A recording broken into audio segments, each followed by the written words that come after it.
Narito ang mga buwena-manong balita ngayong Miyerkules.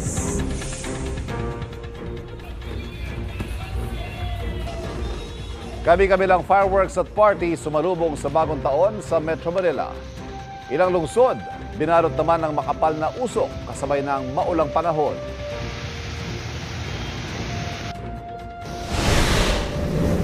Sa gitna ng pagsalubong, sunog. Sumiklab sa isang gusali sa Malabon.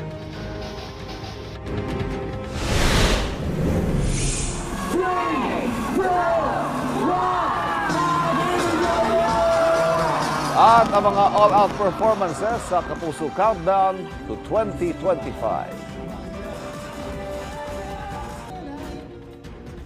Magandang umaga, Luzon, Visayas at Mindanao. Miyerkules po ngayon, unang araw ng 2025. Mula po sa unang hirit, Happy New Year, mga kapuso! Maraming salamat po sa pagsama sa amin sa mga nakalipas na taon. At ngayon 2025, patuloy po kami maghahatid ng balita, serbisyo at saya. At ngayong unang araw pa lang ng taon, sisimulan na agad natin ang non-stop sorpresa. Maraming kapuso natin ang suswertihin ngayong umaga. Abangan niyo po iyan, Ivan. Happy New Year, Happy Susan. New Year, Ivan. At samantala, narito po muna ang mga balitang dapat niyong malaman ngayong umaga. Happy New Year, mga kapuso. Kabi-kabila pong selebrasyon sa pagsalubong sa bagong taon. Ilang pamilyang masayang sinalubong ang 2025 sa Luneta Park sa Maynila. Nagsalo-salo sa pagkain at nagkatuwaan sa mga palaro ang mga pamilya at pagkasintahan. Mas pinili raw nila doon sa lubungin ng bagong taon para mas ligtas at sabay pasyal sa park. Libo-libo naman ang nakisaya sa pagsalubong sa bagong taon sa Quezon City Memorial Circle.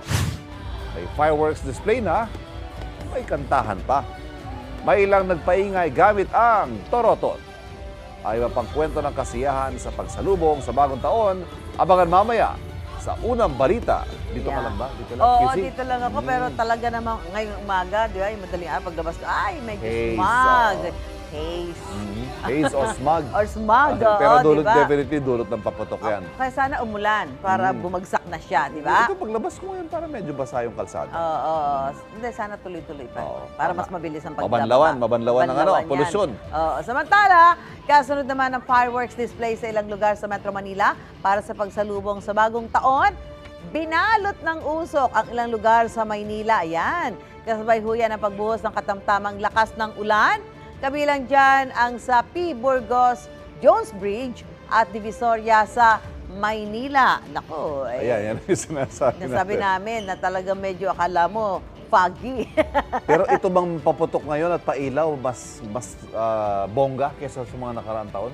Hindi ko masabi kasi hindi ko naman, wala ako sa bagay. oo, hindi ko nakita yung extent. Pero ng- kung pagbabasehan natin yung bentahan ng paputok at Ayun. pailaw sa Bukawi, Ano daw? mukhang marami ang Kasi maraming bumuhos. Oo, di ba?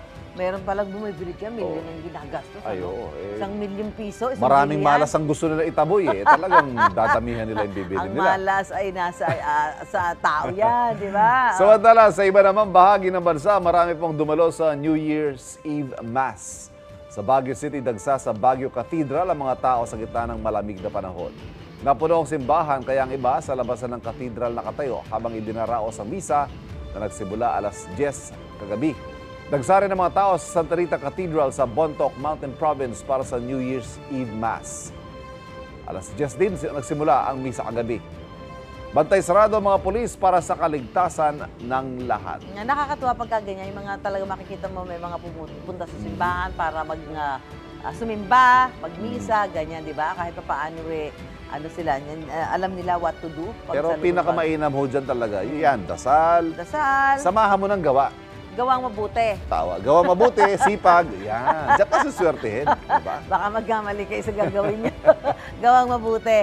Samantala, nananatiling nasa Code White ang lahat ng mga ospital sa bansa ayon sa Department of Health. Yan ay para maging handa sa mga health emergency sa gitna ng pagsalubong sa bagong taon. Ibig sabihin, lahat ng health workers ay handang rumisponde anumang oras, handa rin makipag-ugnayan ng Operation Center ng mga ospital sa mga regional at central office ng DOH. Titiyakin ding walang problema sa mga supply lalo na't posibleng mas marami ang magkaroon ng emergency ngayong panahon. Tatagal ang Code White hanggang January 6. Oo, yung minsan yung, di ba, yung galing sa malalayong probinsya, kailangan dalhin dito sa mga ospital sa Metro Manila. Ngayon yan kasi yung biyahe, yung travel time. Kaya talagang kinakount nila yung araw na to. At ang malungkot dyan, may mga hahabol pa dyan eh. Yung mga ngayon mapuputukan. Oo, nako.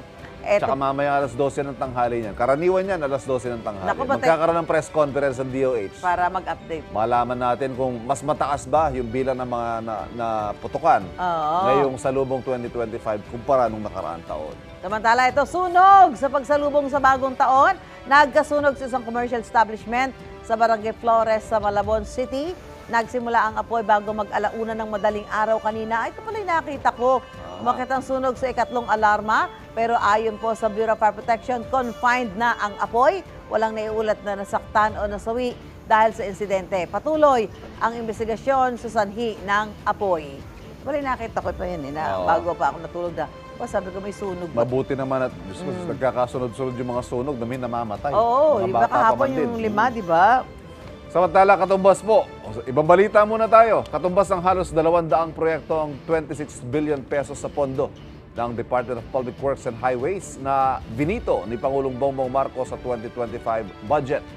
Sa pagsusuri ng GMA Integrated News Research sa veto message ng Pangulo, karamihan sa mga tinanggal ay flood control at water supply projects sa mga lugar na sinalanta ng bagyo o ng mga pagbaha itong 2024, partikular sa Central Luzon, Bicol Region, Metro Manila at Ilocos Region.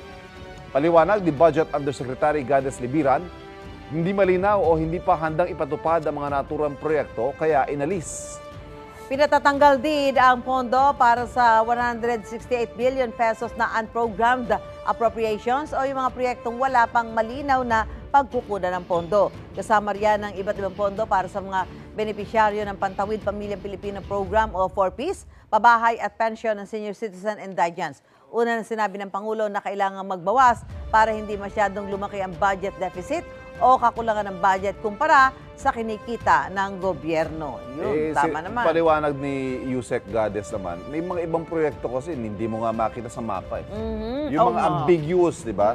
Kasi ito ho, yung mga siningit na lang nung BICAM. Wala yan sa original na budget proposal ng Pangulo na unang isinumite sa Kongreso. yung budget proposal na yon, yung mga mismong implementing agency, sila naghumingi nun.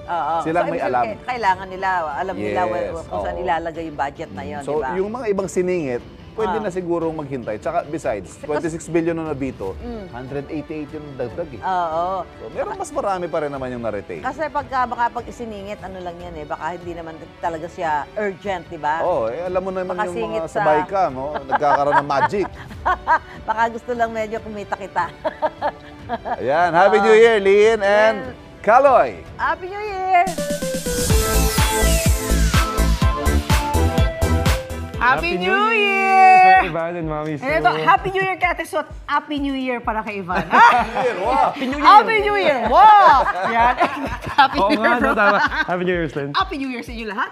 Marami nakasaya sa GMA Kapuso Countdown sa 2025. Isa sa puso sa Pasay. Kahit na maulan dagsa ang mga pumunta roon para salubungin ang bagong taon. Pagsapit ng hating gabi, kinulaya na ng fireworks display ang langit. Inabangan din nila ang performances ng ilang Kapuso stars tulad ni Julian San Jose, Christian Bautista, at Ruru Madrid.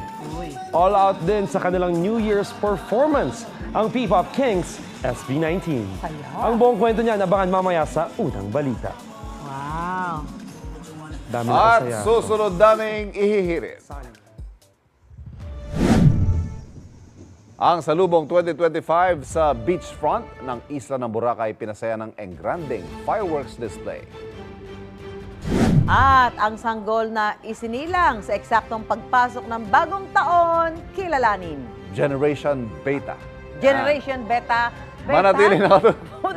Beta carotene. Beta carotene. Beta Max. Manatiling nakatutok dito sa inyong pambansang morning show. Unang hirit. hirit. Wait. Hi! Wait. Hindi pa commercial break. Ito na ang buena manong sorpresa namin ngayong January 1. Lahat mo kayo nanonood ngayon, may chance na swertihin. Ang gagawin nyo lang, mag-selfie habang nanonood ng unang hirit. I-comment niyo yan sa Facebook page namin at samahan ng caption ang New Year's resolution niyo. Naku la, ano kaya New Year's resolution yan? Selfie na. Yung pala yun. Ang New Year's resolution. Ayoko na.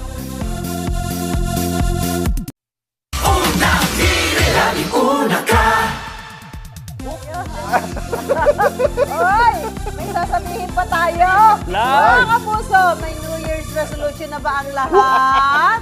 Kakayanin natin i-achieve lahat Ay, yan this ganda ng heart ko. year! Oh, yan, kayang-kaya ni Hyacinth Kalumpang. I like the name, Hyacinth Flower, na ang New Year's resolution ay mas maging masinop sa pera para hindi na raw kapusin. Aba, Good tama for yan. you.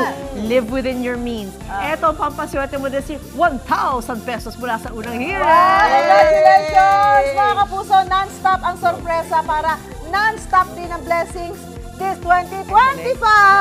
Happy New Year! Happy New Year! Mga kapuso, muli po, Happy New Year! New Year, pero same tambayan. Tayo pa rin po magkakasama this 2025. Magkita-kita ulit tayo bukas dito lang sa inyong pambansang morning show kung saan 25 taon nang lagi unang sa balita, serbisyo at saya. Ito ang Unang Hirit! Happy New Year! Happy New Year! A blessed 2025! Happy New Year! Love!